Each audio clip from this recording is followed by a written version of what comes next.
Hey guys, it's Faith. Welcome back to my channel. In today's video, I'm just going to be addressing a few comments that I got in a previous skincare video. Quite a few people wanted to know about whether or not you should be purging when using certain products, what to expect. I'm just going to use this opportunity to film like a little FAQ for you guys.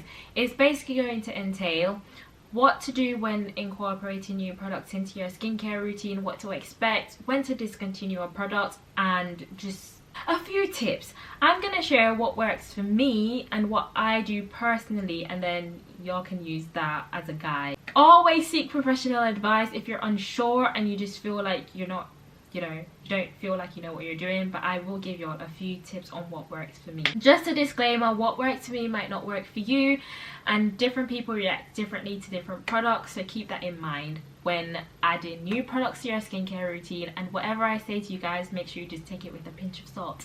Anyways, that was just a quick little PSA for you guys.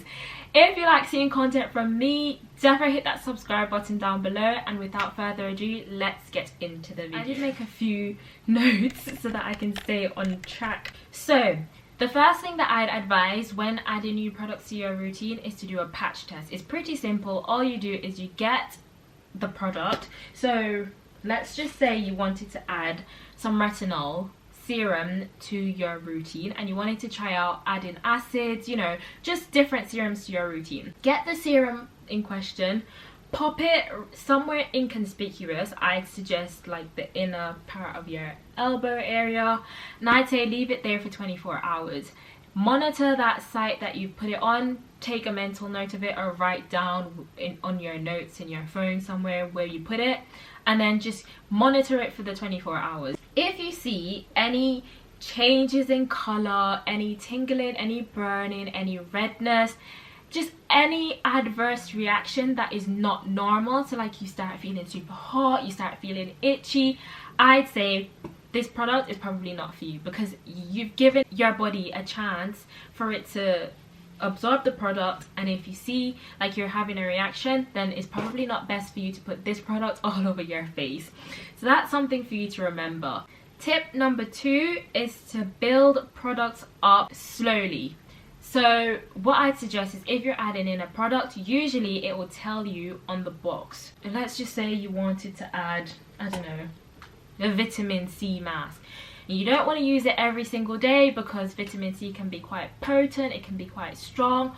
Start off by using it once a week, then twice a week. So let's say you started off using it on a Sunday, the next week do it on a Sunday and a Wednesday, the next week on a Sunday, a Tuesday, Thursday, and like a Saturday.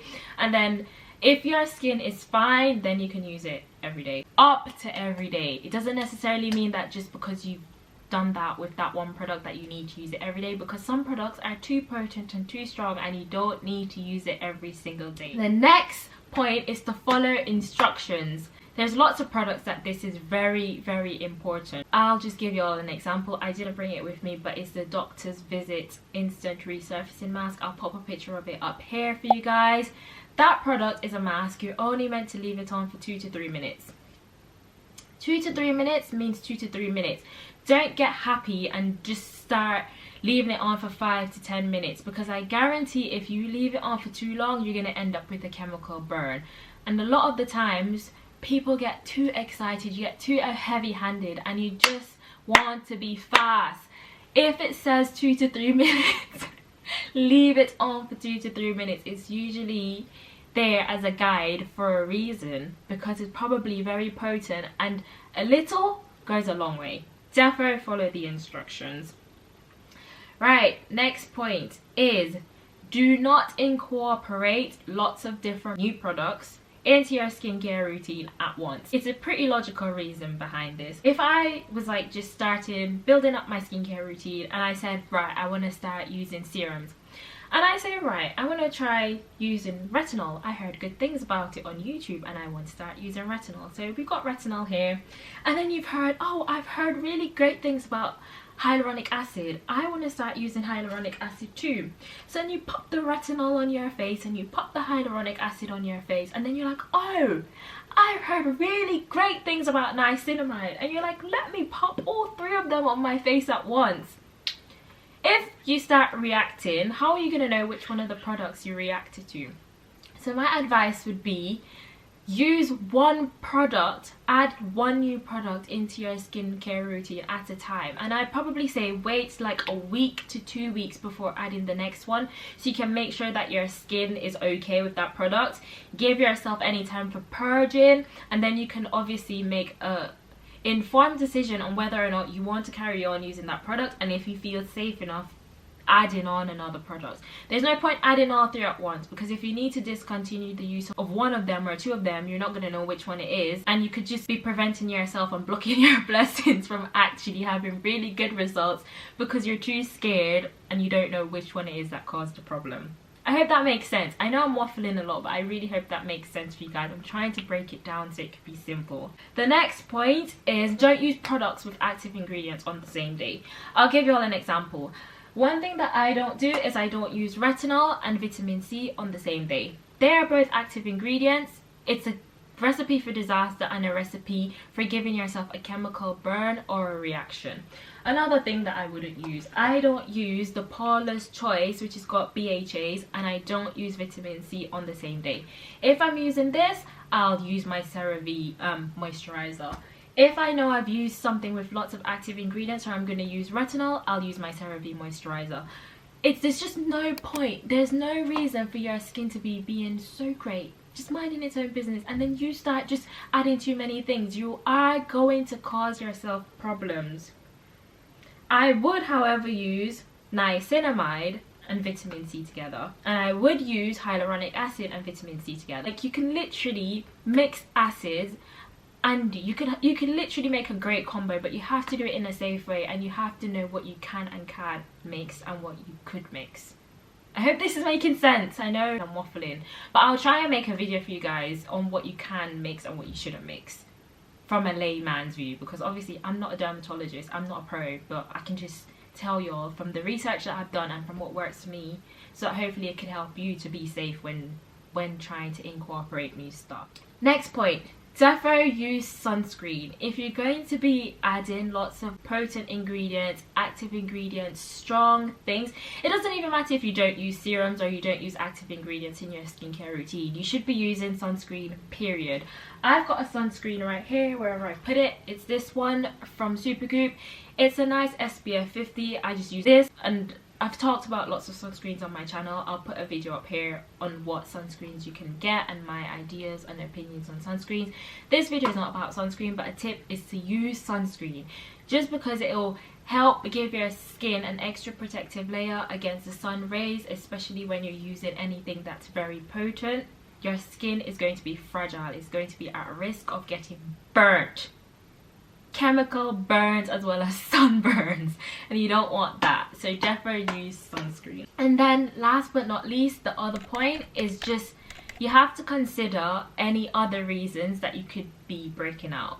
Now, just because you started using another product or adding something new to your skincare routine, that is not strictly why you might be breaking out. You have to consider other factors such as hormones. Like, think, am I due on?